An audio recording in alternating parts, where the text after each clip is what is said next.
시청자 여러분 반갑습니다. 오늘은 국내 주식시장이 쉬어갑니다. 그런데 이상하죠? 장이 안 열리는데 오히려 SK하이닉스가 더 신경 쓰입니다. 왜냐하면 지금 하이닉스는 그냥 하루하루 주가만 보는 종목이 아니기 때문입니다. 장이 열리면 가격이 먼저 보입니다. 빨간불이면 더 갈 것 같고 파란불이면 끝난 것 같고 장중에 흔들리면 마음도 같이 흔들립니다. 그런데 장이 쉬는 날에는 가격이 없습니다. 대신 진짜 봐야 할 것들이 보입니다. 왜 올랐는지, 누가 사줬는지, 어떤 뉴스가 이미 반영됐는지, 그리고 다음 장에서 어떤 신호가 나오면 들고 가고 어떤 신호가 나오면 줄여야 하는지, 오늘은 이걸 정리해야 합니다. 지금 하이닉스를 들고 있는 분들은 마음이 편하지만은 않을 겁니다. 수익이 나도 불안하죠? 너무 많이 오른 거 아닌가? 이 정도면 일부 팔아야 하나? 아니면 더 갈 종목을 너무 빨리 파는 건가? 반대로 못 산 분들은 더 답답합니다. 한 번만 눌리면 들어갈 텐데 근데 안 눌리고 더 가면 어떡하지? 지금이라도 사야 하나? 최근에 따라붙은 분들은 더 예민할 수밖에 없습니다. 내가 또 제일 뜨거운 자리에서 산 건 아니겠지? 지금 SK하이닉스가 딱 그런 자리입니다. 좋은 뉴스는 넘쳐납니다. 시총 1조 달러 클럽, HBM 대장주, 엔비디아 공급망, 삼성전자의 차세대 HBM 샘플 추락, 마이크론까지 같이 뛰는 글로벌 메모리 랠리, 한국 반도체 수출 급증, 젠슨황 방한 기대감, AI 데이터 센터 전력과 냉각 문제, 그리고 SK하이닉스의 냉각 기술까지 겉으로 보면 전부 호재입니다. 그런데 주식시장에서 제일 어려운 구간은 호재가 없을 때가 아닙니다. 호재가 너무 많아서 모두가 이미 알고 있을 때입니다. 그때부터 시장은 이렇게 묻습니다. 이 좋은 이야기가 아직 남은 상승 재료냐? 아니면 이미 주가에 들어간 기대감이냐? 이제 더 비싸게 사줄 돈이 남아있냐? 오늘은 이 질문에 답을 잡아보겠습니다. SK하이닉스를 아직도 예전 메모리 회사처럼 보면 지금 흐름이 이해가 안 됩니다. 예전에는 디램 가격이 오르면 좋고 낸드 가격이 살아나면 좋고 메모리 업황이 꺾이면 같이 흔들리는 회사로 봤습니다. 그래서 항상 사이클 할인을 받았습니다. 좋을 때는 돈을 많이 벌지만 나쁠 때는 실적이 급격히 흔들리는 회사. 이게 과거 하이닉스에 붙어있던 이미지였습니다. 그런데 지금 시장이 보는 하이닉스는 다릅니다. 지금은 메모리 사이클이 아니라 AI 서버 사이클의 핵심 부품을 보는 겁니다. 엔비디아 GPU가 AI 시대의 엔진이라면 하이닉스의 HBM은 그 엔진 옆에서 데이터를 계속 밀어넣는 초고속 공급 라인입니다. 엔진만 좋아서는 차가 못 달립니다. 연료가 들어가야 하고 공기가 들어가야 하고 열도 잡혀야 합니다. AI 서버도 똑같습니다. GPU가 아무리 빠르게 계산해도 데이터를 제때 주고받지 못하면 성능이 막힙니다. 그 병목을 풀어주는 게 HBM입니다. 그래서 시장은 하이닉스를 단순 메모리 회사가 아니라 AI 인프라 핵심 기업으로 다시 가격 매기고 있는 겁니다. 이 차이를 알아야 합니다. 주가가 많이 올랐다에서 멈추면 안 됩니다. 왜 많이 올랐는지 봐야 하고 그 이유가 아직 살아있는지 봐야 합니다. 시총 1조 달러 클럽이라는 말도 그냥 숫자로 보면 안 됩니다. 이건 하이닉스가 한국 시장 안에서만 평가받는 종목을 넘어섰다는 뜻입니다. 처음 AI 랠리의 중심은 엔비디아였습니다. 그 다음은 TSMC였습니다. GPU를 설계하는 회사와 그 GPU를 찍어내는 파운드리 회사가 먼저 평가를 받았습니다. 그런데 이제 시장의 관심이 옮겨가고 있습니다. GPU가 아무리 좋아도 옆에 붙는 메모리가 부족하면 AI 서버가 제대로 돌아가나? 데이터 센터가 늘어날수록 고성능 메모리 병목이 더 커지는 것 아닌가? 그 병목을 풀 수 있는 회사가 어디인가? 이 질문이 나오면서 SK하이닉스와 마이크론 같은 메모리 기업들의 몸값도 같이 올라간 겁니다. 이건 하이닉스 입장에서는 분명 좋은 흐름입니다. AI 반도체의 돈이 GPU에서 메모리로 확장되고 있다는 뜻이니까요. 하지만 동시에 기준도 높아졌습니다. 이제 시장은 하이닉스를 국내 메모리 회사로만 보지 않습니다. 엔비디아, TSMC, 삼성전자, 마이크론과 같은 글로벌 AI 공급망 안에서 비교합니다. 그러니까 앞으로는 HBM 좋다 한마디로는 부족합니다. 실제 매출, 실제 마진, 실제 수율, 실제 고객사 검증, 실제 양산 능력, 이 숫자들이 따라와야 합니다. 주식은 기대감으로 먼저 올라가지만 그 다음에는 숫자로 검증받습니다. 지금 하이닉스는 그 검증 구간으로 들어가고 있습니다. 삼성전자 이야기도 이 대목에서 같이 봐야 합니다. 하이닉스가 현재 HBM 시장에서 먼저 점수를 받은 구간이 있는 건 맞습니다. 특히 엔비디아 공급망에서 하이닉스가 강하게 평가받은 것도 맞습니다. 하지만 이걸 단순히 하이닉스가 1등이고 삼성은 2등이다 이렇게 보면 시장을 너무 얕게 보는 겁니다. HBM은 점유율 하나로 끝나는 싸움이 아닙니다. 특히 HBM4, HBM4E로 넘어가면 더 복잡해집니다. 성능, 고객사 테스트, 수율, 양산 안정성, 베이스 다이, 파운드리, 패키징, 테스트, 납기, 고객사 맞춤 대응 이걸 다 같이 봐야 합니다. 삼성전자는 메모리만 보는 회사가 아닙니다. 파운드리, 베이스 다이, 패키징, 테스트까지 공급망 전체를 묶을 수 있는 회사입니다. 그래서 삼성전자를 단순히 하이닉스를 뒤쫓는 회사처럼 말하면 안 됩니다. 오히려 차세대 HBM 구간에서는 삼성전자가 판을 다시 짤 수 있는 후보로 봐야 합니다. 하이닉스가 지금 잘하고 있다는 사실과 삼성전자가 앞으로 공급망 주도권을 다시 가져올 수 있다는 가능성은 동시에 존재합니다. 둘 중 하나만 보면 틀립니다. 하이닉스의 현재 강점은 인정해야 합니다. 동시에 삼성전자의 통합 공급망 역량도 무시하면 안 됩니다.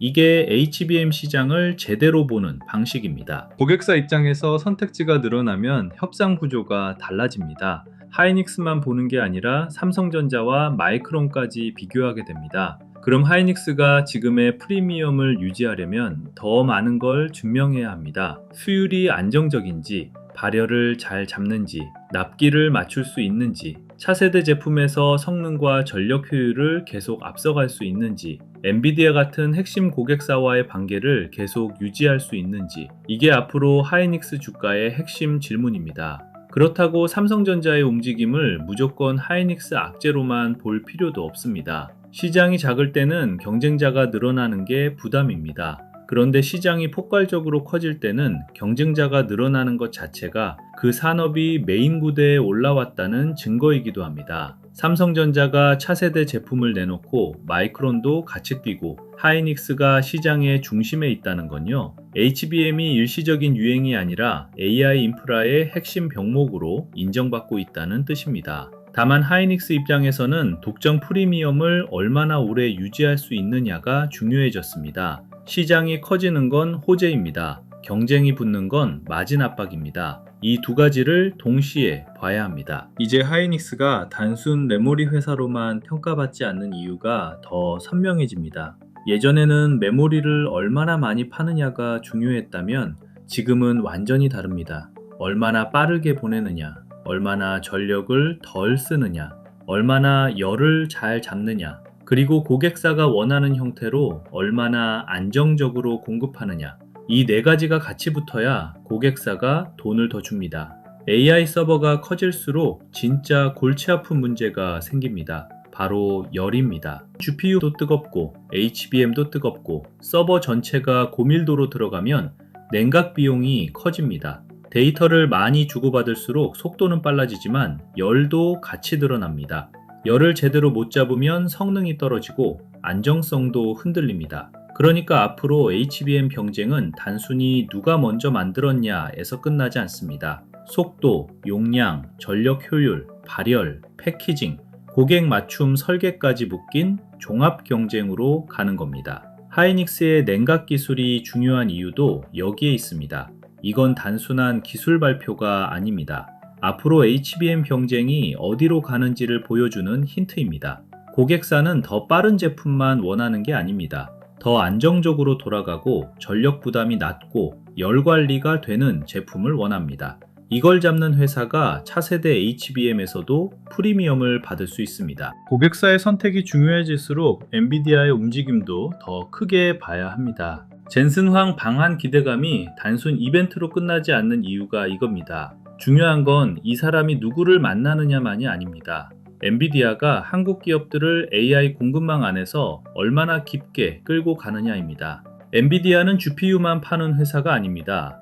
AI 데이터 센터 생태계를 통째로 끌고 가는 회사입니다. 그 안에는 GPU, HBM, 패키징, 전력, 냉각, 서버, 로봇, 소프트웨어까지 다 들어갑니다. 그러니까 젠슨 황 방한 기대감은 누구 만난다더라 수준이 아닙니다. 한국 기업들이 엔비디아 생태계 안에서 어떤 자리를 가져가느냐의 문제입니다. 그리고 그 중심에는 하이닉스의 HBM이 있습니다. 하지만 여기서도 흥분만 하면 안 됩니다. CEO 방한, 파트너십 기대감, 형령 뉴스는 주가를 강하게 밀어올릴 수 있습니다. 그런데 진짜 중요한 건 그 이후입니다. 실제 계약이 나오느냐, 물량이 나오느냐, 실적 전망이 올라가느냐, 수급이 이어지느냐. 이 네 가지가 따라오지 않으면 이벤트성 상승으로 끝날 수 있습니다. 단순 회동 기사만으로 급등하면 추격은 조심해야 합니다. 구체적인 공급, 투자, 공동개발, 고객사 확대 뉴스가 나오고 거래량이 붙으면 긍정적으로 볼 수 있습니다.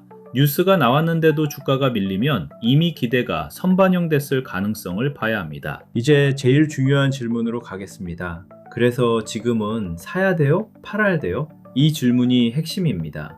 뉴스가 아무리 좋아도 내 계좌에서 매수와 매도가 꼬이면 의미가 없습니다. 먼저 보유자 기준입니다. 이미 하이닉스를 들고 있는 분들은 하루 이틀 흔들림에 바로 겁먹을 필요는 없습니다. 대신 기준은 있어야 합니다. 하이닉스가 고점권에서 쉬어가더라도 거래량이 죽지 않고 외국인과 기관이 완전히 빠지지 않고 눌릴 때 아래에서 다시 받아주는 흐름이 나오면 그건 아직 시장이 하이닉스를 버린 게 아닙니다. 이럴 때는 무조건 탈기보다 끌고 가는 쪽이 맞습니다. 특히 HBM 관련 좋은 뉴스가 나왔을 때 주가가 위에서 버티고 삼성전자 차세대 HBM 같은 경쟁 뉴스가 나와도 하이닉스가 크게 무너지지 않는다면 시장은 아직 하이닉스의 프리미엄을 인정하고 있는 겁니다. 보유자는 중심 물량과 대응 물량을 나눠야 합니다. 중심 물량은 산업 흐름이 꺾이기 전까지 가져가는 물량입니다. 대응 물량은 과열 구간에서 일부 줄였다가 건강한 눌림이 나오면 다시 보는 물량입니다. 이렇게 해야 감정이 덜 흔들립니다. 반대로 보유자가 조심해야 할 신호도 있습니다. 좋은 뉴스가 계속 나오는데도 주가가 고점을 못 넘고 윗꼬리만 길게 달리면서 밀린다. 거래량은 터지는데 종가는 계속 아래로 밀린다. 외국인과 기관이 며칠 연속으로 물량을 줄이고 개인만 위에서 받아낸다. 하이닉스가 쉬어갈 때 주변 반도체 장비주나 전력 인프라로 돈이 번지는 게 아니라 시장 전체가 같이 식는다. 이런 흐름이 나오면 일부는 덜어내는 게 맞습니다. 전량 매도, 전량 매수 이런 식으로 생각하면 안 됩니다. 하이닉스처럼 강한 주도주는 한 번에 맞히려고 하면 더 어렵습니다. 좋은 종목은 올라가는 동안에도 여러 번 흔들립니다. 수익이 많이 난 분들은 일부 수익을 지키면서도 산업 흐름이 살아있는 동안 중심 물량은 남겨두는 방식이 현실적입니다. 반대로 최근에 너무 높은 자리에서 따라붙은 분들은 손실관리 기준을 짧게 잡아야 합니다. 고점에서 따라붙은 사람이 장기 투자라는 말로 손실을 방치하면 안 됩니다. 장기 투자는 좋은 자리에서 들어갔을 때 힘이 생기는 거지 뜨거운 자리에서 물린 뒤 붙이는 핑계가 아닙니다. 새로 들어가려는 분들은 더 까다롭게 봐야 합니다. 좋은 회사라고 아무 자리에서나 사도 되는 건 아닙니다. 지금 하이닉스는 이미 시장의 관심이 강하게 몰린 종목입니다. 이런 종목은 급등 구간에서 따라붙으면 작은 조정에도 계좌가 크게 흔들릴 수 있습니다. 신규 진입은 뉴스 보고 바로 추격이 아닙니다. 눌림이 나온 뒤 다시 매수 주체가 붙는지 확인하는 게 먼저입니다. 하이닉스에서 신규 진입을 고민할 만한 자리는 크게 세 가지입니다. 강한 상승 이후 처음으로 나오는 건강한 눌림, 고점 돌파 이후 안착을 확인하는 자리, 하이닉스가 쉬는 동안 주변 섹터가 살아나는 자리. 건강한 눌림이라는 건 그냥 빠지는 게 아닙니다. 거래량이 폭발적으로 터지면서 무너지는 게 아니라 거래량은 줄어들고 가격만 쉬어가는 흐름입니다. 주가가 쉬는데 매도 압력이 강하지 않고 외국인과 기관이 완전히 빠지지 않는다면 그건 단순 숨고르기일 수 있습니다. 이런 자리에서 다시 거래량이 붙고 정고점 쪽으로 돌리면 그때가 신규 진입 후보가 됩니다. 신고가를 뚫는 순간 바로 따라붙는 것도 조심해야 합니다. 그 순간에는 단기 자금과 추격 매수가 한꺼번에 들어오고 위에서 차익 실현 분량도 같이 나옵니다. 진짜 중요한 건 돌파 이후에 다시 그 가격대를 지키느냐입니다. 신고가를 뚫고 하루 이틀 쉬고 다시 그 위에서 버티면서 매수세가 붙으면 그때 시장이 그 가격을 인정했다고 볼 수 있습니다. 그때가 신규 진입자가 관심을 가져볼 수 있는 자리입니다.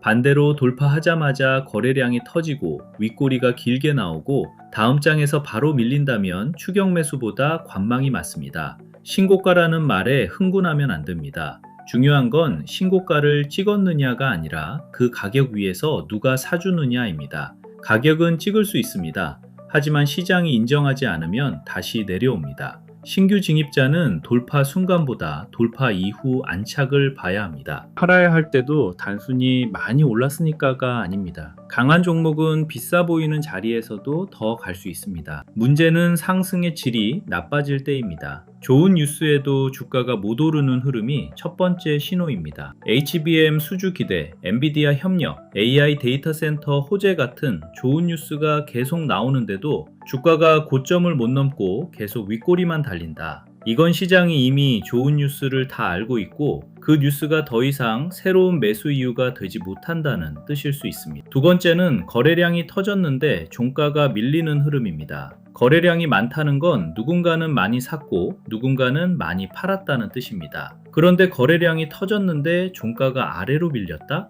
그럼 위에서 물량을 넘긴 사람이 더 강했다는 뜻일 수 있습니다. 특히 이 흐름이 반복되면 일부 수익 실현을 고민해야 합니다. 외국인과 기관이 동시에 빠지는지도 봐야 합니다. 하이닉스 같은 대형주는 개인 힘만으로 오래 끌고 가기 어렵습니다. 외국인과 기관이 번갈아 가며 받아주면 괜찮습니다. 그런데 둘 다 빠지고 개인만 계속 받아낸다면 단기적으로 부담이 커집니다. 수율도 다시 봐야 합니다. HBM에서 수율은 그냥 기술 용어가 아닙니다. 돈입니다. 수율이라는 건 제품을 만들었을 때 정상 제품이 얼마나 나오느냐입니다. 붕어빵 장사를 한다고 생각해 보세요. 재료도 똑같이 쓰고 기계도 똑같이 돌리고 사람도 똑같이 일했는데 100개 중에 60개만 팔 수 있으면 마진이 낮아집니다. 그런데 100개 중에 90개가 제대로 나오면 어떻게 되죠? 같은 시간, 같은 비용으로 더 많이 팔 수 있습니다. 그게 바로 이익률입니다. HBM은 제품 가격이 높고 난도도 높습니다. 그래서 수율이 조금만 좋아져도 이익률에 큰 차이가 납니다. 시장에서는 하이닉스가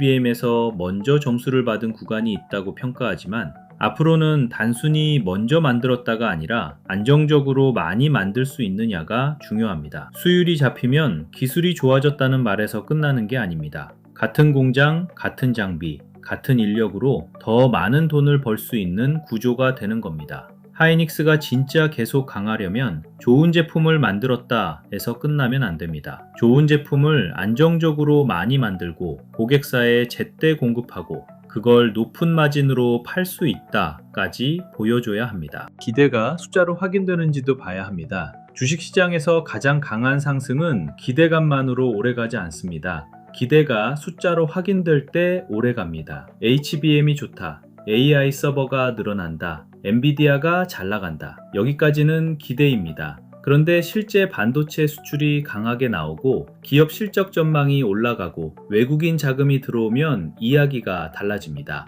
그때부터는 상상이 아니라 숫자가 되는 겁니다. 하이닉스를 볼 때도 똑같습니다. HBM 매출이 얼마나 늘어나는지, 영업이익률이 얼마나 좋아지는지, 수출 데이터가 계속 강한지, 고객사 수요가 실제 주문으로 이어지는지 이걸 봐야 합니다. 마이크론 실적도 중요합니다. 마이크론은 메모리 시장의 온도를 먼저 보여주는 기업 중 하나입니다. 마이크론이 실적 발표에서 HBM 물량이 계속 강하다, 다음 분기 전망도 좋다, 가격 협상력이 유지된다고 말하면 시장은 하이닉스에도 긍정적으로 해석할 가능성이 큽니다. 반대로 마이크론이 기대보다 약한 전망을 내놓거나 HBM 외에 다른 메모리 가격에서 부담을 말하면 하이닉스도 단기적으로 흔들릴 수 있습니다. 그래서 하이닉스를 보유한 분들은 하이닉스 뉴스만 보면 안 됩니다. 엔비디아 실적, 마이크론 전망, 삼성전자 차세대 HBM, 한국 반도체 수출, 외국인 수급 이걸 같이 봐야 합니다. 지금 시장의 가장 큰 위험은 쏠림입니다. 하이닉스가 좋은 회사라서 오른 건 맞습니다. 삼성전자도 HBM과 파운드리 재평가 기대가 붙으면서 강해진 건 맞습니다. 그런데 코스피가 너무 두 종목에 기대고 있으면 시장은 겉보기보다 훨씬 불안정해질 수 있습니다. 지수는 올라가는데 내 계좌는 안 오르는 이유도 여기에 있습니다. 하이닉스와 삼성전자가 강하게 오르면 코스피는 좋아 보입니다. 그런데 나머지 종목들이 빠지고 있다면 개인 체감은 완전히 다릅니다. 뉴스에서는 코스피 신고가라고 나오는데 내 계좌는 마이너스일 수 있어요. 이게 지수 착시입니다. 지금은 코스피 숫자만 보면 안 됩니다. 상승 종목 수가 늘어나는지, 반도체 주변주로 돈이 번지는지, 전력 인프라, 후공정, 패키징, 소재, 장비주가 같이 움직이는지, 증권, 금융, 자동차 같은 대형 섹터로 확산되는지 이걸 봐야 합니다. 하이닉스만 계속 오르고 주변이 안 따라오면 그건 시장 전체가 강한 게 아니라 하이닉스 중심의 쏠림장입니다. 반대로 하이닉스가 잠깐 쉬어가는데 주변 섹터가 살아나면 그건 시장이 건강하게 순환하고 있다는 뜻입니다. 외국인 수급은 지금 정말 중요합니다. 하이닉스 같은 대형주는 개인만으로 오래 끌고 가기 어렵습니다. 외국인은 하이닉스 하나만 보고 매매하지 않습니다. 엔비디아 주가, 미국 금리, 달러, 원화 환율, 한국 반도체 ETF, 코스피 선물, 글로벌 AI 투자 흐름, 이걸 같이 봅니다. 외국인 입장에서는 이렇게 계산하는 겁니다. 하이닉스 좋은 건 알겠는데 이 가격 위에서도 더 살 이유가 있나? HBM 실적이 앞으로도 계속 숫자로 찍힐까? 삼성전자와 마이크론이 따라와도 하이닉스의 마진이 유지될까? 환율 리스크까지 감소하고 한국 반도체를 더 담을 만한가? 이 계산을 통과해야 큰 돈이 계속 들어옵니다. 그래서 지금은 주가가 빨간불이냐 파란불이냐 보다 눌릴 때 누가 받아주는지가 더 중요합니다. 장중에 밀렸는데 외국인과 기관이 다시 받아준다? 그건 시장이 이 가격을 인정하고 있다는 신호일 수 있습니다. 반대로 위에서 개인만 따라붙고 큰 돈이 빠진다? 그때는 단기적으로 조심해야 합니다. 하이닉스가 고점권에서 외국인 순매도가 며칠 이어지고 개인 순매수가 급격히 늘어난다면 이건 한번 경계해야 합니다. 개인이 사면 무조건 나쁘다는 뜻이 아닙니다. 하지만 이미 많이 오른 대형주에서 개인이 고점 물량을 계속 받아내는 구조가 나오면 단기 변동성은 커질 수 있습니다. 하이닉스 이후 돈이 어디로 갈지도 봐야 합니다. 하이닉스가 먼저 움직였으면 그 다음 돈은 반드시 주변을 봅니다. 반도체 장비, 소부장, 후공정, 패키징, 전력 인프라, 냉각, 변압기, 전선, 그리고 나중에는 증권, 금융, 자동차, 저평가 대형주까지 갈 수 있습니다. 이게 순환매입니다. 하이닉스가 계속 오른다고 해서 내내 하이닉스만 봐야 하는 게 아닙니다. 오히려 하이닉스가 너무 뜨거워졌을 때는 그 돈이 다음에 어디로 번질지 봐야 합니다. HBM 수요가 늘어나면 장비가 필요합니다. 패키징이 필요합니다. 테스트가 필요합니다. 전력도 필요합니다. 데이터 센터는 전기를 엄청나게 씁니다. 전기가 많이 필요하면 변압기, 전선, 전력 설비가 같이 움직입니다. 이렇게 AI 메모리 하나가 여러 산업으로 연결됩니다. 그래서 하이닉스가 오른 뒤에 진짜 잘하는 투자자는 이렇게 봅니다. 하이닉스 계속 간다에서 멈추지 않습니다. 하이닉스가 쉬면 돈이 어디로 번질까? HBM 다음 병목은 어디일까? 장비냐, 패키징이냐, 전력 인프라냐? 외국인이 하이닉스를 덜어내고 다른 업종으로 옮겨 담는지 볼까? 이렇게 봅니다. 이게 돈의 순서를 보는 겁니다. 자, 여기서 중요한 게 뭐냐면요. SK 하이닉스만 보고 있으면 늦을 수 있다는 겁니다. 지금 시장의 중심이 하이닉스인 건 맞아요. HBM, 엔비디아, AI 서버, 외국인 수급까지 전부 하이닉스를 향해 움직이고 있습니다. 그런데 큰 돈은 한 종목에만 계속 머물지 않습니다. 하이닉스가 먼저 움직이면 그 다음 돈은 반드시 주변으로 번질 수밖에 없어요. 반도체 장비로 갈지, 소부장으로 갈지, 후공정과 패키징으로 갈지, 전력 인프라로 갈지, 아니면 코스피 대형주 전체로 다시 퍼질지 이 순서를 봐야 합니다. 개인 투자자들이 가장 많이 당하는 구간이 바로 여기예요. 처음에는 무서워서 못 삽니다. 조금 오르면 너무 비싸 보여서 또 못 사요. 그러다가 뉴스에서 난리 나고 주변에서 수익 인증 올라오고 유튜브마다 하이닉스 얘기가 쏟아지면 그때서야 손이 나갑니다. 그런데 보통 그 자리가 제일 뜨거운 자리입니다. 돈이 처음 들어오는 자리가 아니라 이미 한번 지나간 자리일 수 있다는 거죠. 그래서 이번 자료에는 단순히 시장 설명만 넣어둔 게 아닙니다. 제가 보고 있는 SK 하이닉스 이후 돈이 이동할 수 있는 후보군을 정리해뒀습니다. 반도체 장비 쪽에서는 어떤 흐름을 봐야 하는지, 소부장에서는 어떤 종목군이 실제 수급을 받을 수 있는지, 후공정과 패키징에서는 어디가 HBM 확산과 연결되는지, 전력 인프라 쪽에서는 데이터 센터 증설과 맞물리는 기업들이 어디인지, 그리고 증권, 금융, 자동차, 저평가 대형주까지 돈이 확산될 때 어떤 순서로 봐야 하는지, 이걸 그냥 이름만 나열한 게 아니라 각 후보군별 대응 기준까지 같이 정리했습니다. 이 종목군이 진짜 움직이는 흐름인지, 뉴스만 뜨고 끝나는 흐름인지, 외국인과 기관 수급이 붙는지, 거래량이 살아나는지, 하이닉스가 쉬어갈 때 돈이 옆으로 건지는지, 이런 기준이 있어야 늦게 따라붙지 않습니다. 그래서 이번에 준비한 자료가 있습니다. 개미가 놓친 돈의 지도, 자본법칙, 돈의 시선, 코스피 8000의 시대, 돈의 흐름을 읽는 법, 그리고 SK 하이닉스 이후 돈이 이동할 수 있는 후보군 정리 자료, 각 종목군별 대응 기준표, AI 주식 보조지표 템플릿, 지표 사용 설명서, 시장 모니터링 대시보드, 투자 체크리스트와 원칙 카드까지 같이 준비했습니다. 이 자료는 하이닉스 사세요, 이 종목 무조건 갑니다, 이런 자료가 아닙니다. 지금처럼 하이닉스가 시장의 중심에 서고 코스피가 강하게 움직이고 반도체 돈이 빠르게 돌 때 개인이 늦게 따라붙지 않게 기준을 잡아주는 자료예요. 어디서 돈이 시작됐는지, 어디로 돈이 번지는지, 내가 보는 뉴스가 이미 늦은 뉴스인지, 아니면 아직 다음 순환매가 남아있는 흐름인지, 이걸 스스로 확인할 수 있게 만든 겁니다. 필요하신 분들은 구독과 좋아요 눌러주시고 댓글창에 구독 완료라고 남겨주세요. 그리고 설명란 링크로 신청하시면 됩니다.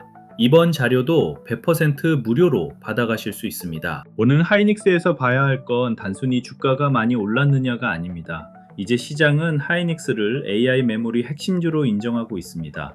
하지만 동시에 그 기대가 너무 빠르게 반영된 건 아닌지도 따지고 있습니다. 그래서 앞으로는 HBM 실적, 차세대 제품 경쟁력, 삼성전자와 마이크론의 움직임, 외국인 수급, 반도체 밸류체인 확산까지 같이 봐야 합니다. 하이닉스가 계속 중심을 잡아주면 시장은 더 갈 수 있습니다. 하지만 하이닉스만 혼자 오르고 주변 섹터가 따라오지 못하면 그때는 속도를 조절해야 합니다. 보유자는 수급이 살아있는 동안 중심 물량을 쉽게 버리지 말고 신규 진입자는 급등 추격보다 눌림 후 다시 매수세가 붙는 자리를 봐야 합니다. 팔아야 할 때는 단순히 많이 올랐을 때가 아닙니다. 좋은 뉴스에도 고점을 못 넘고 거래량 터진 윗꼬리가 반복되고 외국인과 기관이 동시에 빠지고 주변 섹터 확산이 실패할 때입니다. 사야 할 때는 단순히 뉴스가 뜰 때가 아닙니다. 눌림이 나왔는데 거래량이 줄고 외국인과 기관이 다시 받아주고 반도체 주변주까지 같이 살아날 때입니다.